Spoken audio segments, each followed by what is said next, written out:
आज के इस वीडियो में हम बात करेंगे बीएससी क्लास से रिलेटेड एक चैप्टर है जैव अकार्बनिक बायो इनऑर्गेनिक चैप्टर। इससे रिलेटेड हम क्वेश्चन के बारे में डिस्कस कर रहे हैं। चलिए आज देखते हैं एक और क्वेश्चन के बारे में। हेलो दोस्तों, मेरा नाम है योगेश साहू और आपका मेरे यूट्यूब चैनल योगेश केमिस्ट्री में स्वागत है, वेलकम है। तो आज का क्वेश्चन है धातु पोरफायरिन। ये जो मेटलो पोरफायरिन होता है इस पर आपको शॉर्ट नोट लिखने के लिए बोलेगा। तो आप किस प्रकार से इस पर शॉर्ट नोट लिखेंगे इसके बारे में देखते हैं, डिस्कस करते हैं। तो इसका हम जो आंसर करेंगे वो कैसे करेंगे, तो step wise point two point हम देखते हुए चलते हैं इसको। आप इसको किस प्रकार से लिख सकते हो। धातु एवं बृहत चक्रीय लिगेंड, जो यहाँ पर एक मैक्रोसाइक्लिक लिगेंड होगा, बड़ा लिगेंड होगा, ये पोरफायरिन के साथ बने संकुल को हम धातु युक्त पोरफायरिन या मेटलो पोरफायरिन के नाम से जानते हैं।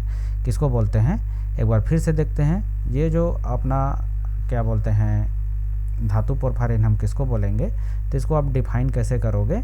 तो इसमें एक धातु होगा और एक बृहत चक्रीय लिगेंड होगा, ठीक है, जिसको ये पोरफायरिन रिंग वाला जो लिगेंड होता है इसके साथ जो संकुल जो बनेगा उसी संकुल को हम धातु युक्त पोरफायरिन या मेटलो पोरफायरिन के नाम से जानते हैं, ठीक है।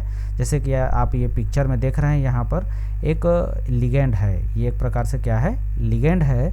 इस पर एक पोरफायरिन रिंग बना हुआ है। तो इसका धातु के साथ एक बॉन्डेशन होगा, बंध बनेगा। तो इसी बॉन्ड ये जो लिगेंड के साथ जब मेटल बॉन्ड बनाएगा इसको हम बोलेंगे धातु पोरफायरिन के नाम से हम इसको जानेंगे। अब इसमें आगे हम किस प्रकार से इसको लिखेंगे, तो आप देखेंगे ये जो पोरफायरिन जो शब्द है इसका जो मतलब होता है ये पर्पल लाल रंग के लिए किया जाता है। वहीं से ये पर्पल लाल रंग दिखाई देता है जनरली, तो इसको हम पोरफायरिन रिंग बोलते हैं। और ये जो पोरफायरिन यौगिक है मूलतः टेट्रापायरोल अणु पोरफायरिन के व्युत्पन्न होते हैं, ठीक है। टेट्रापायरोल अणु के ही ये व्युत्पन्न होते हैं पोरफायरिन, जिसमें इसके देखेंगे चारों तरफ परिधि में प्रतिस्थापी लगे रहेंगे। हम इसको एक एक करके डिस्कस करते हुए चलेंगे। जैसे हम हीमोग्लोबिन क्लोरोफिल के बारे में डिस्कस करेंगे तो वहाँ पर इसको विशेषतः देखा जाएगा। जैसे ये जो पोरफायरिन रिंग है तो इसमें यहाँ पर ऐसे ऐसे जगह में यहाँ पर एक प्रतिस्थापी लगा हुआ होगा। और ये जो रिंग है पोरफायरिन रिंग पूर्णतः फ्यूज्ड और प्लेनर रिंग सिस्टम होता है। एक समतलीय संरचना होती है जो आपस में जुड़े हुए होते हैं और इसमें धातु आयन के साथ ये स्थायी संकुल बना लेता है। इसी मेटलो पोरफायरिन संकुल को हम क्या बोलेंगे, एक प्रकार से ये धातु पोरफायरिन होता है और ये इसकी ज्यामिति पूर्णतः समतल होती है, ठीक है। इस प्रकार से इसके बारे में अपने को लिखना है। अभी इसमें जो इसका जो एग्जाम्पल अपने को देखने को मिलेगा, ये क्लोरोफिल और जो हीम है ये इसके एग्जाम्पल बनाते हैं। अब इसमें हम देखेंगे इसका जो स्ट्रक्चर आप बनाओगे, स्ट्रक्चर आप बनाते हैं तो कैसे इसका स्ट्रक्चर बनाओगे ये देखते हैं। इसको बनाने के लिए हम क्या करेंगे, सबसे पहले तो हम ये जैसे कि आप पिक्चर में देख रहे हैं तो इसमें हम देखेंगे जैसे कि आप सबसे पहले एक पोरफायरिन रिंग बनाएंगे। कुछ इस प्रकार से पोरफायरिन रिंग को आप बनाते हो, यहाँ पर आपका नाइट्रोजन, ठीक है। वैसे ही आप 4 पोरफायरिन रिंग को बनाते हुए चलोगे।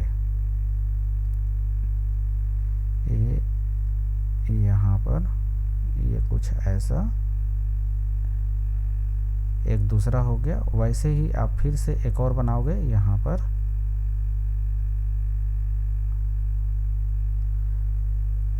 नाइट्रोजन, सभी में नाइट्रोजन लगाना है। ये पोरफायरिन एक पायरोल रिंग को मैं बना रहा हूँ और वैसे 4 पायरोल रिंग को अपने को बनाना है, ठीक है। आप ये स्ट्रक्चर को अच्छा से बना लीजिएगा। अब इसमें आप देखोगे ये 4 पायरोल रिंग हो गया। अब इस पायरोल रिंग को आपको जोड़ना है और कैसे जोड़ेंगे, तो हम सिंपल ऐसे जोड़ेंगे। अब इसमें सब में एकांतर क्रम में डबल बॉन्ड होता है, याद रखिएगा। अभी इसको भी हम लगाएंगे। तो इस प्रकार से आप सभी पायरोल रिंग को आपस में जोड़ दोगे, ठीक है। तो चारों पायरोल रिंग को हम जोड़ देंगे और ये पूरा का पूरा जो स्ट्रक्चर हम बना रहे हैं वो पूरा प्लेनर स्ट्रक्चर होने वाला है। अब इसमें हम एकांतर क्रम में डबल बॉन्ड को लगाते हुए चलेंगे, ठीक है। तो ये जो बाहरी लाइन आप देख रहे हैं, ये जो कर्सर जा रहा है मेरा, इस बाहरी लाइन पर आपको डबल बॉन्ड को एकांतर क्रम में लगाते हुए जाना है। चलिए मैं यहाँ से शुरू करता हूँ। यहाँ हम डबल बॉन्ड लगाए तो इसमें जो इसका जो अगला पॉइंट, ये कर्सर देख रहे हैं आप, यहाँ पर हम इसको छोड़ देंगे और उसको छोड़ने के बाद यहाँ पर हम डबल बॉन्ड लगाएंगे। फिर ये वाला जो पोर्शन होगा, ये जो कर्सर दिख रहा है यहाँ पर को हम छोड़ेंगे और फिर से इसका अगला वाला में डबल बॉन्ड लगाएंगे। फिर यहाँ पर हम छोड़ेंगे, यहाँ पर हम छोड़ देंगे, फिर यहाँ पर डबल बॉन्ड लगाएंगे। इसी प्रकार से आप चलते हुए चलेंगे, इसको छोड़ेंगे, यहाँ पर लगाए, फिर ये वाला पोर्शन को छोड़ेंगे, यहाँ पर लगाएंगे, इसको छोड़ेंगे, यहाँ पर लगाएंगे, ये वाला पोर्शन छोड़ेंगे और यहाँ पर लगाएंगे, फिर इसको, ठीक है। तो इसी प्रकार से कहीं पर छूटा थोड़ी है, यहाँ पर लग जाएगा, फिर इसको छोड़ के हम यहाँ पर लगाएंगे। तो ऐसे ये एकांतर क्रम में हम इसको लगाते हुए चले जाएंगे।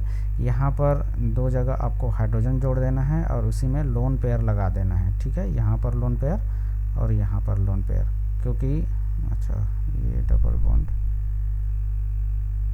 और यहाँ पर एक डबल बॉन्ड होगा रिंग में और यहाँ पर एक डबल बॉन्ड होगा रिंग में, ठीक है। तो इस प्रकार से इसका संरचना तैयार हो जाएगा। इसको हम बोलते हैं पोरफायरिन रिंग, ठीक है। ये पोरफायरिन रिंग है और इस पोरफायरिन रिंग, जैसे कि आप यहाँ पर पिक्चर में देख रहे हैं, इस पोरफायरिन रिंग में यहाँ पर मेटल जुड़ जाता है और मेटल के साथ ये कोऑर्डिनेशन बॉन्ड बना लेता है। तो इसी को हम बोलते हैं मेटलोपोरफायरिन रिंग, ठीक है। इसका हम एग्जाम्पल क्या क्या देख रहे हैं, तो क्लोरोफिल और हीम इसके एग्जाम्पल बनाते हैं। अब इसमें कुछ पॉइंट हम ऐड और करेंगे। तो दोनों पोरफायरिन्स के जो महत्वपूर्ण संकुल है, इन दोनों संकुलों के अंदर का जो हाइड्रोजन परमाणु होता है वो धातु आयन के द्वारा विस्थापित हो जाता है। अब इसमें हम देखेंगे 2 एग्जाम्पल जो देखे, अगर मैग्नीशियम धातु टेट्रापायरोल अणु पोरफायरिन रिंग से व्युत्पन्न चक्रीय लिगेंड से क्लोरोफिल संकुल का निर्माण होता है।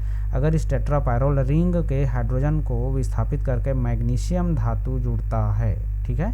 तो अगर मैग्नीशियम धातु जुड़ता है तो वहाँ हम देखेंगे तो वहाँ पर क्लोरोफिल का निर्माण होता है, ठीक। और दूसरा, यदि आयरन पोरफायरिन रिंग से जुड़ा, जैसे कि उस हाइड्रोजन को निकाल देते हैं, तो वहाँ पर हम उसको हीम प्रोटीन कहते हैं। हीम प्रोटीन में देखेंगे तो आपको बहुत सारे एग्जाम्पल मिलेंगे, जैसे कि हीमोग्लोबिन, मायोग्लोबिन, साइटोक्रोम। और ये अलग अलग नाम जो हम देख रहे हैं, ये नाम कहाँ से मिलेगा अपने को, तो यहाँ पर मेटल में, तो यहाँ पर ये वाला मेटल में तो आयरन होगा ही होगा, लेकिन यहाँ पर जैसे हम बताए ना, यहाँ पर जो व्युत्पन्न होगा, ये व्युत्पन्न अलग अलग होने के कारण से यहाँ पर इसका नाम अलग अलग होते जाएगा, ठीक है। तो इस प्रकार से आप इसके बारे में बता सकते हैं, कुछ और डिटेल दे सकते हैं। जो आयरन धातु युक्त हीम प्रोटीन के बारे में हम बात किए, तो हीमोग्लोबिन जो मेटलोपोरफायरिन है, हीमोग्लोबिन ऑक्सीजन संवहन का काम करता है। इसमें इसका जो कोऑर्डिनेशन नंबर 5 होगा, इसमें नाइट्रोजन दाता परमाणु के रूप में काम करता है। इसका स्ट्रक्चर वर्ग पिरामिडल होता है। अणु भार इसका 64,500 होता है। इसमें आयरन परमाणु की जो संख्या होती है एक हीमोग्लोबिन में, उसमें 4 की संख्या में आयरन पाया जाता है। इसका स्ट्रक्चर हम बाद में देखेंगे कहाँ से आ रहा है, इसको अभी छोड़िए। आयरन परमाणु की संख्या इसमें 4 होगा।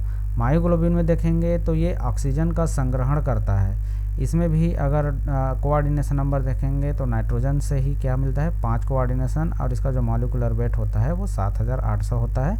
इसमें सिर्फ एक ही आयरन धातु पाया जाता है। अगर साइटोक्रोम के बारे में बात करेंगे तो ये इलेक्ट्रॉन का ट्रांसफ़र करने का काम करता है। इसमें 5 नाइट्रोजन से और 1 सल्फर से इसका जो कोऑर्डिनेशन टोटल 6 हो जाएगा। अष्टफल की संरचना बनाता है और इसका जो अणु भार होता है 12400 का होता है। और इसमें जो आयरन परमाणु की संख्या होती है वो 4 होती है। तो कुछ इस प्रकार से हम इसके बारे में डिस्कस कर सकते हैं। किसके बारे में, मेटलोपोरफायरिन के बारे में। ये मेटलोपोरफायरिन का स्ट्रक्चर आपको अच्छा से बनाना है। जैसे मैं बताया अभी, एकांतर क्रम में आपको डबल बॉन्ड को रखते हुए चले जाना है, तो ये स्ट्रक्चर आप आसानी से बना सकते हो। तो इस वीडियो में सिर्फ इतना ही, इसी क्वेश्चन पर रखते हैं और फिर से अगले वीडियो पर हम अगले क्वेश्चन के बारे में डिस्कस करेंगे। वीडियो पर बने रहने के लिए धन्यवाद।